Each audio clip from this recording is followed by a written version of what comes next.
Hello guys, how are you doing? So जैसा कि हमने लास्ट एपिसोड के अंदर देखा था कि शाओयान ने डिसाइड कर लिया होता है कि वो यूनियन को बचाने के लिए जाएगा। इसी के साथ इस एपिसोड की शुरुआत होती है, जहां पर हमें देखने के लिए मिलता है कि शाओयान शिप के अंदर बैठा हुआ था। साथ ही यहाँ पर मास्टर की दी हुई हेवनली फ्लेम को भी यहाँ पर और भी ज़्यादा अच्छे से हासिल करने की कोशिश कर रहा होता है। शाओयान कहने लगा था कि मास्टर ने बोन स्पिरिट फायर तो मुझे दे दी है, लेकिन असल में यहाँ पर टीचर के पास में काफ़ी ज़्यादा सालों से थी, जिसके चलते यहाँ पर ये अभी भी काफ़ी ज़्यादा रेसिस्टेंस दिखा रही है। मतलब कि यहाँ पर कंप्लीटली शायान को एक्सेप्ट नहीं कर पा रही। जिसके साथ ही हमें किंगलिन की आवाज़ सुनने के लिए मिलती है, जो कि यहाँ पर शायान से कहने लगी होती है कि हम लोग ऑलमोस्ट यहाँ पर उस जगह पर पहुँच चुके हैं।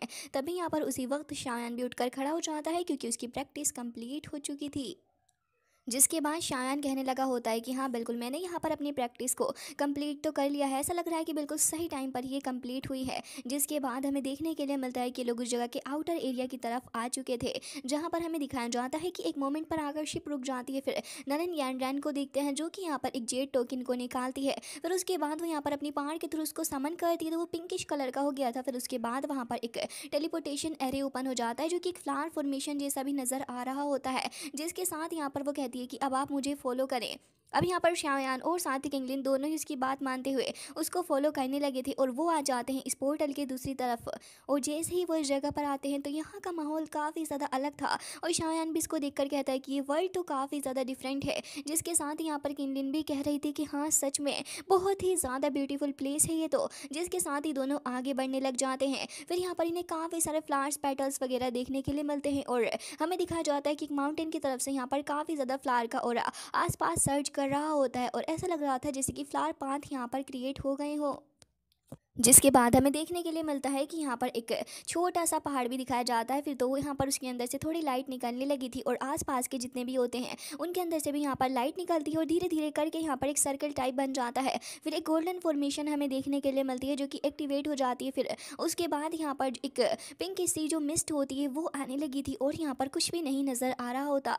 जिसके साथ ही नलन ज्ञान कहने लगी थी कि असल में बात ऐसी है कि ये एक सोल गार्डिंग एरे है। जिसके साथ ही कहती है कि अगर कोई भी यहाँ पर इसको पास करने की कोशिश करेगा तो फिर यहाँ पर वो इस सी ऑफ फ्लावर के अंदर पूरे तरीके से स्टक हो जाएगा। लेकिन नलन ज्ञान यहाँ पर काफ़ी टाइम से है, और साथ ही यहाँ पर उसको एक लाइट देखने के लिए मिलती है थोड़ा दूर। उसे देखकर वो कहने लगी थी कि लग रहा है कि शायद कंपटीशन शुरू हो चुका है। जिसके बाद वो यहाँ पर कहती है कि अब तुम्हें मुझे क्लोजली फॉलो करना होगा, क्योंकि इस मिस्ट के थ्रू होते हुए निकल के जाना था। और हमें दिखाया जाता है दूसरी तरफ, जहाँ पर हमें एरिना के अंदर काफ़ी सारी लड़कियाँ देखने के लिए मिलती हैं, और यहाँ पर इस जगह की जो एल्डर फेरीज होती हैं वो भी खड़ी हुई थी। इसके अलावा भी हमें देखने के लिए मिलता है कि यहाँ पर हुआजिन और साथ ही यू हुआ भी दोनों ही खड़े हुए थे, और ऐसा लग रहा होता है हुआजिन को देखकर जैसे कि वो तो यहाँ पर काफ़ी ज़्यादा एरोगेंट है, साथ ही उसका लवर भी बहुत ही ज़्यादा एरोगेंट नज़र आ रहा होता है। दोनों ही यहाँ पर खड़े हुए थे और इंतज़ार कर रहे होते हैं बेसब्री से यूनियन का। जबकि हमें देखने के लिए मिलता है कि उसके थोड़े ही वक्त बाद वहाँ पर यूनियन आ जाती है, और जैसे ही उसकी एंट्री उस जगह पर होती है तो फिर बाकी सारे लोग यहाँ पर काफ़ी ज़्यादा रिस्पेक्ट उसको पे कर रहे थे, और कहने लग जाते हैं कि एल्डर यूनियन यहाँ पर आ गई हैं। जिसके बाद हमें देखने के लिए मिलता है कि यहाँ पर अब यूनियन जैसे ही एंट्री करती है तो फिर यहाँ पर काफ़ी सारे फ्लावर्स भी बरसने लगे होते हैं उसके ऊपर, और नज़ारा काफ़ी ज़्यादा अच्छा था। तभी हमें इस सेक्ट की एल्डर्स भी दिखाई जाती है, जो कि यहाँ पर यूनियन को देखकर काफ़ी खुश भी नज़र आ रही थी, और ऐसा लग रहा था कि वो यूनियन के सपोर्ट में ही है। जबकि हमें दिखाया जाता है कि यहाँ हुआ जो होता है वो काफ़ी गुस्से से यूनियन को देख रहा था। जबकि यहाँ पर अपनी हुआ जिन भी देख रही होती है कि यहाँ पर उसका लवर दिख रहा है यूनियन को, तो वो तुरंत ही आगे बढ़ती है और कह रही होती है कि हमारे सेक्ट के कितने अच्छे इंटेंशन थे कि हमारे सेक्ट ने तुम्हें पनाह दी, लेकिन हमें ये नहीं पता था कि तुम यहाँ पर आकर हमारे खुद के सेक्ट की इस लीडर वाली पोजीशन को हासिल कर लोगी, काफ़ी गलत है। और ये कहकर वो यहाँ पर अपने ऑरा को बाहर शो करती है। जबकि यूनियन कहने लगी थी कि असल में तो बात ऐसी है कि मेरा यहाँ की पोजीशन को लेने का कोई भी इरादा नहीं है, और ना ही मैं चाहती हूँ कि यहाँ पर ये पोजीशन मुझे किसी भी हालत में मिले, क्योंकि मैं इसके लिए डिज़ायर नहीं करती। फिर कहने लग जाती है कि असल में वो दाव की ओरा मेरी बॉडी के अंदर ही मौजूद है। जबकि यहाँ पर ये जो फेरी एल्डर्स होती हैं वो कहने लगी होती हैं कि असल में यूनियन जो है वो एक ऐसी लेडी है जिसको ग्रैनी हुआ काफ़ी ज़्यादा रिस्पेक्ट किया करती थी, और ग्रैनी हुआ ने ही यहाँ पर जानबूझकर उसको चुना है। तो फिर हमारा ऐसा कोई भी मकसद नहीं बनता है कि हम यहाँ पर उसको ज़बरदस्ती परेशान करें। जबकि यहाँ पर हुआ जिन इसके बारे में बिल्कुल ही नहीं सोच रही होती है, और कहने लगी होती है कि असल में तो मुझे ऐसा लगता है कि जानबूझकर ग्रैनी हुआ को इस जाल में फंसाया होगा, क्योंकि जहाँ तक मैं समझती हूँ कि ग्रैनी हुआ कभी भी यहाँ पर अपनी फाइटिंग स्पिरिट किसी भी आउटसाइडर को तो बिल्कुल यहाँ पर या हुआ भी कह रहा होता है कि हाँ बिल्कुल, वो भला क्यों ही यहाँ पर अपनी फाइटिंग स्पिरिट किसी अनजान इंसान को देंगी, जबकि यहाँ पर ये जो दोनों ही फेरी स्पिरिट्स होती हैं वो इनकी बातों से बिल्कुल भी एग्री नहीं कर रही थी। जबकि यहाँ पर अब हुआ जिन कहने लग जाती है यूनियन से कि अच्छा ही होगा कि तुम मास्टर की जो लाइफ लॉन्ग फाइटिंग स्पिरिट है उसे हमें ही सौंप दो, वो ही तुम्हारे लिए बेटर होगा। जबकि हमें दिखाया जाता है कि यहाँ पर यूनियन कहने लग जाती है कि अगर मुझे पहले से ही पता होता है कि वो इस सेक्ट के लीडर हैं तो शायद मैं कभी भी इसको स्वीकार ही नहीं करती। और तुम्हें अच्छे से पता है कि यहाँ पर वो जो फाइटिंग स्पिरिट है वो मेरी बॉडी के अंदर सील में है, तो अब बताओ ज़रा मैं कैसे उसको बाहर निकालूं। अगर तुमको चाहिए तो फिर तुम खुद इसे हासिल कर सकती हो। ये कहने के बाद वो आगे बढ़ जाती है, जबकि हुआ जिन भी काफ़ी ज़्यादा तेज़ी के साथ में आगे आ रही थी हमला करने के लिए। और हमें देखने के लिए मिलता है कि उसी वक्त एक काफ़ी ज़्यादा शार्प अटैक आता है जो कि उसे पीछे फेंक देता है। और उसके बाद अपनी 3000 लाइटिंग मूवमेंट का इस्तेमाल करते हुए शायान भी उस जगह पर आकर खड़ा हो गया था जिसके अंदर से काफ़ी ज़्यादा ओरा निकल रहा था। और फिर वो अपनी श्वान रूलर को पकड़ती हुई काफ़ी स्टाइल में रख लेता है। जबकि शायान को देखकर यूनियन एकदम से ही शॉक्ड हो जाती है और कहने लगी थी कि आखिर तुम यहाँ पर क्या कर रहे हो शायान। जबकि हमें दिखाया जाता है कि यहाँ पर किंगलिन और साथ ही नलन यनरन दोनों ही आ चुकी होती हैं, जिसे देखने के बाद तो यहाँ पर कहीं ना कहीं यूनियन समझ चुकी थी। तभी शायान कहता है कि तुम परेशानी में हो तो तुम ज़रा खुद बताओ, क्या मैं ऐसे ही खड़े होकर ऐसे ही देखता रहूँगा चीज़ों को। जबकि यहाँ पर बाकी सारे जितने भी लोग थे वो इसके बारे में बातें करने लगे थे और कह रहे होते हैं कि क्या सच में यहाँ पर ये दोनों दोस्त होंगे जो कि एक दूसरे को बचाने के लिए इतना सब कर रहे हैं। जबकि हुआ जिन यहाँ पर गुस्से से कहने लगी होती है कि अच्छा तो खैर तुमने कहा कि तुम्हारी पोजीशन लेने की कोई भी चाह नहीं है, तो तुमने यहाँ पर अपने हेल्पर्स को क्यों बुलाया है, इसके बारे में जवाब दो। जबकि उसका लवर भी कहने लगा होता है कि बिल्कुल, अब जब तुम दोनों साथ में आ ही गए हो तो फिर देखना ये होगा कि आखिर कौन किसको बुली करता है। वैसे भी हम यहाँ पर किसी को कमज़ोर देखकर बुली नहीं करते, हालांकि यहाँ पर कर तो ये यही रहते, लेकिन फिर भी पर्दा तो डालेंगे ही बात पे। जिसके साथ ही यहाँ पर यूनियन कह रही होती है कि तुम्हें यहाँ पर इस गंदे पानी में आने की ज़रूरत नहीं थी, ये सारी चीज़ें मैं खुद हैंडल कर लूँगी। जबकि शायान कहता है कि मुझे नलन यानरन ने सब कुछ बता दिया है, ऑलरेडी तुम्हारी बॉडी के ऊपर सील लगी हुई है, ये तुम्हारे लिए थोड़ा कॉम्प्लिकेटेड हो जाएगा। और साथ ही यहाँ पर ये सारी बातें कहते हुए शायान तुरंत ही आगे बढ़ता है और कह रहा होता है कि अब आखिर तुम अगर हार गए तो फिर तुम बताओ, क्या तुम इस सेक्ट की जो लीडर वाली पोजीशन है तुम यूनियन को दे दोगे। जबकि यूनियन यहाँ पर थोड़ी हैरान थी, तभी वो लड़की कहने लग जाती है कि बिल्कुल, लेकिन असल में तुम इतने ज़्यादा क्वालिफाइड ही नहीं हो कि तुम यहाँ पर हमारे सामने किसी भी तरीके की कोई शर्त रखोगे।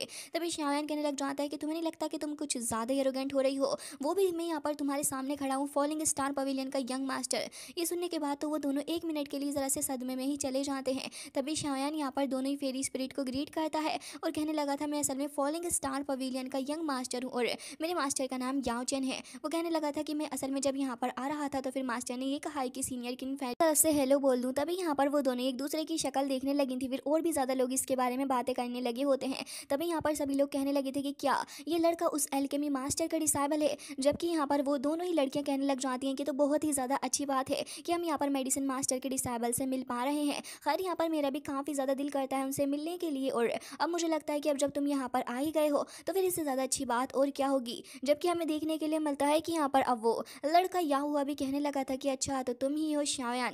खैर अब यहाँ पर ऐसा लग रहा है कि मैं यहाँ पर तुम्हारी रिक्वेस्ट के लिए हाँ करूँगा ही, क्योंकि अब मुझे देखना ये है कि आखिर तुम्हारे मास्टर ने तुम्हें क्या क्या सिखा रखा है और तुम कितने ज़्यादा केपेबल हो। यूनियन आगे आती है लेकिन शायान उससे कह रहा होता है कि तुम उनकी ओपोनेंट नहीं हो और मैं यहाँ पर आगे बढ़ के चीज़ें करूँगा। जबकि वो यहाँ पर शायान को कहने लग जाती है कि असल में बात ऐसी है कि हुआ जिन एक 4 स्टार दाउजन है, जबकि यहाँ पर इसका अलावा ये डीमन फ्लावर इविल मोनार्क ये 6 स्टार दाउजन है। और कहने लगी थी कि शायान तुम भी इनके मैच नहीं हो। जबकि हमें दिखाया जाता है कि वो बंदा आगे बढ़ने लगा था और कह रहा होता है कि अब तो इस लड़के शायान को मैं खुद ही संभालूंगा। ये कहने के बाद वो तुरंत यहाँ पर काफ़ी ज़्यादा तेज़ी के साथ में ऊपर की तरफ को जाता है और अपने फ़ैन को भी ले लिया था। जबकि शायान भी यहाँ पर तुरंत ही जाता है और दोनों यहाँ पर लगातार एक दूसरे के ऊपर काफ़ी सारे अटैक्स करते हैं। दोनों ही यहाँ पर अपनी अपनी पावर का शो ऑफ कर रहे थे और काफ़ी सारे एक्सचेंज ये लोग एक दूसरे के साथ करते हैं। जिसके बाद हमें देखने के लिए मिलता है कि यहाँ पर शायान अपनी श्वान रूलर को निकाल लेता है और उससे बाहर निकल रही होती है। जबकि हुआ जिनको देखते हैं जो कि काफ़ी सारे ब्लेड लेकर अटैक करने लगा होता है, फिर वो अपने फ़ैन को पकड़ लेता है और कह रहा होता है कि लग रहा है कि मैंने सच में ही तुम्हें काफ़ी ज़्यादा अंडर एस्टिमेट कर दिया है। और ये कहने के बाद वो यहाँ पर एक बार फिर से शायान के ऊपर हमला करने लगा था और फिर पलट के शायान भी उसके ऊपर अटैक करता है। जिसके बाद हमें देखने के लिए मिलता है कि यहाँ पर याओ हुआ की हालत तो ख़राब होने लगी थी शायान से फाइट करते करते, और वो सोच रहा होता है कि क्या सच में इतना स्ट्रॉन्ग है। जबकि हमें देखने के लिए मिलता है कि हुआ जिन डिसाइड करती है कि अब वो यूनियन से फाइट करेगी और कहने लगी होती है कि आखिर ओल्ड वुमेन ने तुम्हारे अंदर ऐसा क्या देख लिया जो कि तुम्हें सेक्ट का लीडर बना डाला उसने। जिसके साथ ही वो गुस्से से आगे बढ़ती है और तुरंत यहाँ पर काफ़ी सारे एरोज से अटैक कर देती है। जबकि यूनियन को देखते हैं जो कि अपनी हेवनली सोर्ड निकालकर तुरंत ही फॉर्मेशन बनाकर अटैक कर देती है, जिससे कि इसके बाद यहाँ पर दोनों ही एक दूसरे की तरफ अटैक के लिए जा रही होती है, लेकिन उसी तरफ हमें दिखाया जाता है कि यूनियन तो पीछे हटती है और उसके बाद यहाँ पर अपने हेवनली डीमन पपेट को देखते हैं जो कि आ जाता है और उसके बाद एक अटैक करता है फिस्ट से, जिसके बाद वो सिर्फ एक लोते फिस्ट के अंदर इसे काफ़ी ज़्यादा दूर हटा देता है। साथ ही कहने लगी होती है कि देख कर वो कहने लग जाती है कि आखिर ये सब कुछ क्या चल रहा है यहाँ पर, और आखिर ये टूटा हुआ पपेट आया कहाँ से। जबकि ये सुनकर अपने डीमन पपेट को गुस्सा आ चुका था, वो तो लगातार उसको तोड़ने फोड़ने लग जाता है। जबकि हमें देखने के लिए मिलता है कि यहाँ पर वो दोनों सेक्ट एल्डर देखकर इसके कहने लगी होती हैं कि वाकई में ये काफ़ी ज़्यादा अलग है। जहाँ पर स्काई डीमन पपेट लगातार यहाँ पर हुआ जिनको पीट रहा था, जबकि यहाँ पर हुआ जिन काफ़ी ज़्यादा हल्की नज़र आ रही होती है उसके सामने। इवन दूसरी तरफ शायान को देखते हैं जहाँ पर वो याओ हुआ से फाइट कर रहा था और काफ़ी ज़्यादा खतरनाक लेवल की फाइट चल रही थी, जिससे कि स्पेस भी यहाँ पर शटर्ड कर रहा होता है। जिसके बाद यहाँ पर दिखाया जाता है कि यू हुआ कहने लगा होता है हुआ जिनसे तुम इस पपेट को हैंडल करो, उसके बाद मैं यहाँ पर आता हूँ बाद में। फिर वो शायान की तरफ आगे बढ़ने लगा था, शायान भी एक बार फिर से यहाँ पर हमला करने लगा था। दोनों यहाँ पर एक दूसरे के ऊपर अटैक करते करते स्पेस तक में पहुँच जाते हैं और फिर काफ़ी सारे यहाँ पर खतरनाक लेवल के अटैक होते हैं। इसके बाद ये दोनों एल्डर्स ये सब कुछ देखकर कहने लगी होती हैं कि 2 स्टार दाउजन क्या सच में यहाँ पर एक 6 स्टार दाउजन के साथ में इस तरीके से फाइट कर रहा है कि उसे हेल्पलेस कर दिया। जबकि हमें दिखाया जाता है कि शायान तो यहाँ पर इसकी फुल टू बैंड बजाने लगा होता है और साथ ही यहाँ पर ये चीज़ से याओ हुआ को भी काफ़ी गुस्सा आ रहा था और कह रहा होता है कि तुम्हारे और मेरे बीच का जो गैप है वो बहुत ही ज़्यादा है, समझे तुम। जबकि शायान कह रहा होता है कि बेटा जी आपकी गलतफहमी है। जिसके साथ ही वो अटैक करता है तो शायान अपनी श्वान रूलर को बीच में लगा देता और फिर काफ़ी ज़्यादा खतरनाक हो रहा यहाँ पर आसपास सर्च कर रहा होता है। जबकि शायान जो था वो अब काफ़ी ज़्यादा गुस्से में आ चुका होता है और हमें दिखाया जाता है कि इस बार शायान 3 change of mysterious scar far के स्टेज का इस्तेमाल करता है, जिससे कि 1 2 3 पे पहुंच जाता है और फिर उसके बाद हमें शायान के पास से काफ़ी ज़्यादा खतरनाक 4 स्टार दाउजन का ओरा देखने के लिए मिलता है। और हमें दिखाया जाता है कि यहाँ पर जैसे शायान की 3rd चेंज होती है तो फिर इतना खतरनाक ओरा फैल रहा था कि यहाँ पर सभी की हालत पतली हो जाती है और साथ ही यहाँ पर ये बंदा भी डर के मारे पीछे हट चुका था और कह रहा होता है कि क्या यहाँ पर ये इस तरीके के सीक्रेट मेथड का भी इस्तेमाल कर सकता है, जिससे कि वो अपनी पार को इंस्टेंटली यहाँ पर 4 स्टार दाउजन तक कर पाया। जबकि दूसरी तरफ हुआ जिन भी यहाँ पर काफ़ी सफ़र कर रही होती है अपने हेवनली डीमन पपेट के सामने, जो कि लगातार उसके सारे अटैक को डोज करते हुए यहाँ पर उसे काफ़ी बुरे तरीके से सबक सिखा रहा होता है। हालांकि यहाँ पर ये सब कुछ देखने के बाद तो अब याओ हुआ भी कह रहा होता है कि तो वाकई मैंने स्टॉपेबल होता जा रहा है, अब मुझे यहाँ पर एक काफ़ी क्विक डिसीजन बनाना होगा। और उसके बाद वो यहाँ पर अपनी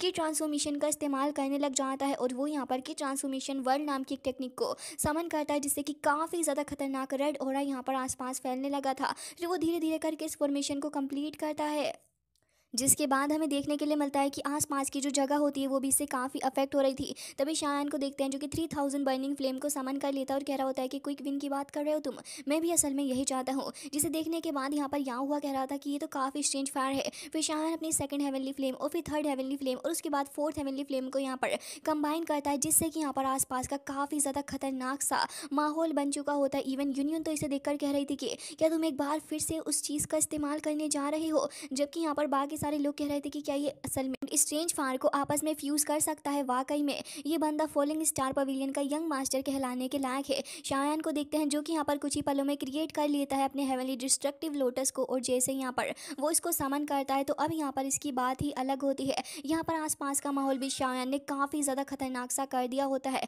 सभी लोग यहाँ पर अब देख रहे थे कि क्या सच में यहाँ पर कोई मिरेकल हो सकता है। जबकि यहाँ पर ये दोनों सेक्ट एल्डर कह रही थी कि अगर ये दोनों ऐसे ही यहाँ पर अपनी पावर का इस्तेमाल करते रहे तो फिर हमारा हुआ सेक्ट तो ज़रूर से ही बर्बाद हो जाएगा। सभी से कहने लगी होती हैं कि डिसेबल जल्दी से फॉर्मेशन बनाओ। सभी लोग अपनी अपनी पावर का इस्तेमाल करते हुए प्रोटेक्टिव बैरियर बना लेते हैं और उसके बाहर यहाँ पर फाइट चल रही थी। जबकि हमें दिखाया जाता है कि याओ हुआ कह रहा होता है कि भले यहाँ पर तुम अपनी स्ट्रेंज पावर का इस्तेमाल कर लो, लेकिन मैं देखता हूँ कि आखिर इसमें तुम्हारी पावर कितनी ज़्यादा बेटर रहेगी मेरी की ट्रांसफॉर्मेशन वर्ल्ड के सामने। और ये कहकर तुरंत यहाँ पर अपना अटैक आगे बढ़ा देता है, जिससे कि हमें दिखाया जाता है कि वो जो स्टेज फ्लावर्स होते हैं वो यहाँ पर आगे आ रहे थे और काफ़ी ज़्यादा तेज़ी के साथ में ग्लो करते हुए बढ़ते जा रहे थे। उनका ऑरा बहुत ही ज़्यादा खतरनाक था। शायान कहने लगा होता है तो क्या बस यही है 6 स्टार दाउजन की फुल फोर्स, और वो यहाँ पर उसका मजाक बनाने लगा था। फिर शायान समन कर लेता है फाइनली जाकर अपने हेवनली फायर डिस्ट्रक्टिव लोटस को और उसके बाद वो तुरंत ही यहाँ पर आगे उसको बढ़ा देता है। वो बहुत ही ज़्यादा तेज़ी के साथ में आगे बढ़ते हुए जा रहा होता है, जबकि हमें दिखाया जाता है कि ट्रांसफॉर्मेशन वर्ल्ड पावर भी यहाँ पर आगे आ रही थी और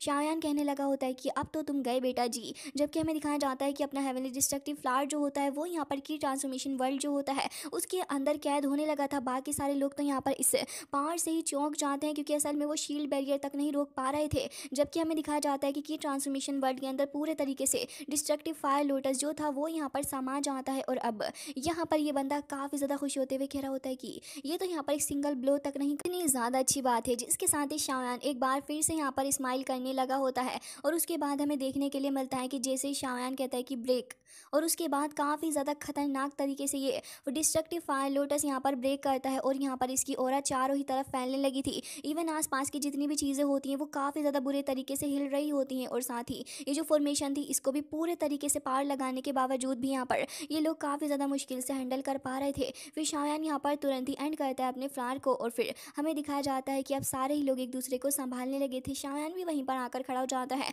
अब तो अपने हेवनली डीमन पपेट की हालत पहले से काफ़ी ज़्यादा ख़राब हो चुकी थी। शाओयान उसको अपने पास में रखता है। फिर यूनियन भी वहाँ पर आती है और हमें देखने के लिए मिलता है कि उसके बाद यहाँ पर याओ हुआ की हालत काफ़ी ख़राब थी। तभी यहाँ पर हुआ जिन उसको संभाल रही थी। और हमें देखने के लिए मिलता है कि अब फाइनली जाकर यहाँ पर सब कुछ सेफ होता है। सभी लोग कहने लगे थे कि शाओयान वाकई में इतना ही पावरफुल है जितनी इसके बारे में र्यूमर्स फैलते हैं। जिसके बाद सभी लोग कहने लगे होते हैं कि डीमन फ्लावर इविल किंग जो है वो यहाँ पर असल में कुछ भी नहीं कर सका हमारे शाओयान का। वाकई में शाओयान काफ़ी ज़्यादा महान है। जबकि हमें देखने के लिए मिलता है कि दोनों ही एल्डर्स अब वहाँ पर आ चुकी थी और कहने लगी होती हैं कि क्या आज तुम हमारे हुआ सेक्ट को पूरे तरीके से बर्बाद करने के बारे में सोच रहे थे। तभी शाओयान यहाँ पर इसके लिए काफ़ी ज़्यादा गिल्टी था और माफ़ी मांगते हुए कहने लगा होता है कि सीनियर, उम्मीद करता हूँ कि आप यहाँ पर मुझे इसके लिए ब्लेम नहीं करेंगी, क्योंकि उस वक्त सिचुएशन ही ऐसी बन चुकी थी। तभी वो एल्डर वहाँ पर आगे आती है और कहने लगी होती है कि वैसे भी मैं यहाँ पर फॉलोइंग स्टार पवेलियन के मास्टर के चलते ही यहाँ पर कुछ भी नहीं कह रही हूँ, और ना ही मैं यहाँ पर इस चीज़ को आगे परस्यू करूँगी। जबकि हमें देखने के लिए मिलता है कि वो पलट के खड़ी हो जाती हैं याओ हुआ के सामने और कहने लगी थी कि बेट के हिसाब से तुम तो यहाँ पर हार चुके हो, और साथ ही यहाँ पर ये जो तुम्हारे पास में जेड टोकन है वो यहाँ पर वापस कर दो, क्योंकि वो लीडर की असल आइडेंटिटी होती है। जबकि यहाँ पर इसके बारे में हुआ जिन सोचने लगी थी और उसका बिल्कुल भी मन नहीं होता। जबकि हमें दिखाया जाता है कि यूनियन अब आगे बढ़ती हुई आती है और कहने लगी होती है कि इस फाइट के अंदर मेरा कोई भी कंट्रीब्यूशन नहीं रहा है, तो फिर मुझे लगता है कि मुझे यहाँ पर सेक्ट का लीडर भी नहीं बनना चाहिए। जबकि हमें दिखाया जाता है कि एल्डर तुरंत ही वो टोकन वापस ले लेती हैं और वो आगे बढ़ती हैं अपनी यूनियन की तरफ, जिसके साथ ही वो उसके हाथ में थमा देती हैं वो टोकन और कहने लगी थी कि ओल्ड मास्टर का विजन कभी भी गलत नहीं हो सकता है। और मुझे ऐसा लगता है कि उन्होंने अपनी लाइफ लॉन्ग फाइटिंग स्पिरिट अगर तुम्हें दी है तो इसके चलते कोई ना कोई रीज़न ज़रूर से ही रहा। हमें उनके इस विजन के ऊपर पूरे तरीके से भरोसा है, और अब तो मुझे ऐसा लगता है कि अगर उन्होंने यहाँ पर तुम्हें चुना है तो डेफिनेटली यहाँ पर कुछ ना कुछ तो बात ज़रूर से ही होगी उनके माइंड के अंदर। तुम परफेक्ट रहोगी शायद से इस इनहेरिटेंस के लिए, और शायद उन्होंने इसी वजह से तुम्हें ये इनहेरिटेंस सौंप दी है, तो प्लीज़ तुम भी इसके लिए इनकार नहीं करो। यूनियन यहाँ पर इसके बारे में सोचने लगी थी। जबकि अब शाओयान उसके पास आकर उसे समझाने लग जाता है कि अगर मास्टर ने यहाँ पर तुम्हारे ऊपर इतनी बड़ी काइंडनेस शो की है तो फिर मुझे भी लगता है कि यहाँ पर तुम्हें इसके बारे में ज़्यादा कुछ नहीं कहना चाहिए, और उम्मीद करता हूँ कि तुम यहाँ पर इसे एक्सेप्ट भी कर लोगी। शाओयान की बात के बारे में भी वो सोच ही रही थी, तभी यहाँ पर इसे एक्सेप्ट करने लगी होती है। हालांकि उसी वक्त यहाँ पर ये जो बंदा था वो कहने लगा होता है कि खैर जो भी हो, लेकिन तुम्हारी और हमारी तियानमिंग सेक्ट के साथ में तो अलायंस है, तो भला कैसे तुम यहाँ पर किसी और के साथ में हाथ मिला सकती हो। जबकि यहाँ पर शाओयान आगे बढ़ती हुई आने लगा होता है और कहने लगा होता है कि वैसे भी तियानमिंग सेक्ट कितना ज़्यादा ईविल है वो तो आज सभी को पता चल ही गया होगा। जिसके बाद शाओयान कहने लगा होता है कि अगर यहाँ पर आप सभी लोगों को कोई प्रॉब्लम नहीं हो तो फिर मुझे लगता है कि अगर यहाँ पर हमारी यूनियन ही इस सेक्ट की मास्टर बन जाती है तो फिर हमारी फॉलिंग स्टार पवेलियन जो है वो यहाँ पर आपके साथ में हाथ मिला लेगी, और मुझे लगता है कि इससे ज़्यादा रिलायबल और क्या ही होगा। जबकि वो दोनों ही लीडर इसके बारे में सोचते हुए कहने लगी होती हैं कि बिल्कुल पूरे जोंगजू के अंदर हमने आपका नाम सुना हुआ है, और वैसे भी अपने एल्केमिस्ट मास्टर यानी कि याओ चेन जो है उनके साथ में अगर हम अपनी अलायंस फॉलो करते हैं तो फिर इससे ज़्यादा बढ़िया बात और क्या ही होगी, ये बेस्ट रहेगा। जबकि ये सुनने के बाद याओ हुआ को गुस्सा आता है और वो कहने लगा होता है कि आप इस तरीके से डिसीजन कैसे बदल रही हो। जब लीडर उसको कहने लगी होती है कि हम इसके ऊपर कभी भी रिग्रेट नहीं करेंगे। हालांकि यहाँ हुआ को ये सुन के और भी ज़्यादा गुस्सा आता है और वो हुआ जिनसे कहता है कि ठीक है अब हम इस रिलेशनशिप को भी ख़त्म करते हैं, और ये कहकर कहने लगा होता है कि मेरा तियानमिंग सेक्ट इसके बारे में तुम्हें रोकेगा नहीं, तुम्हें जो करना है तुम कर सकती हो। जिसके साथ ही यहाँ पर बेचारी हुआ जिन आकर उसे संभाल रही थी, लेकिन वो तो उसे धक्का देते हुए कह रहा था कि बाहर में जाओ, मुझे तुमसे कोई भी लेना देना नहीं है, और ये कहकर वहाँ से चला जाता है। जबकि हुआ जिनको समझ में आ जाता है कि अब तक सिर्फ उसका इस्तेमाल किया जा रहा है। जिसके साथ ही यहाँ पर अब दोनों ही जो एल्डर्स होती हैं वो उसे अनाउंस कर देती हैं कि अब से यूनियन ही यहाँ पर उनकी नेक्स्ट लीडर रहेगी। जिसके साथ ही यहाँ पर यूनियन जो थी वो सडनली बेहोश हो जाती है। एंड गाइस इसी के साथ ये एपिसोड एंड होता है। आई होप कि आपको पसंद आया होगा। मिलते हैं नेक्स्ट वीडियो में, तब तक के लिए bye bye, take care of yourself.